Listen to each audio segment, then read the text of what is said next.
మొత్తానికి అయితే హైదరాబాద్ విఘ్నేశ్వరుని దగ్గర ఉన్నాను అనమాట. సో మొత్తానికి అయితే విఘ్నేశ్వరుడి యొక్క చెయ్యి అండ్ ఇక్కడ చూస్తున్నారు కదా, ఇది కాల్ అనమాట. సో ఈ కాల్ అయితే ఇప్పుడు ప్రస్తుతానికి పైకి తీసుకెళ్తున్నారు.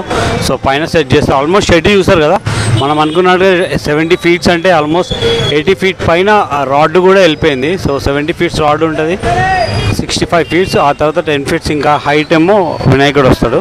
సో ఈసారి 70 అడుగుల వినాయకుడు భారీ ఎత్తులో దర్శనం ఇవ్వనున్నాడు హైదరాబాద్ విఘ్నేశ్వరుడు.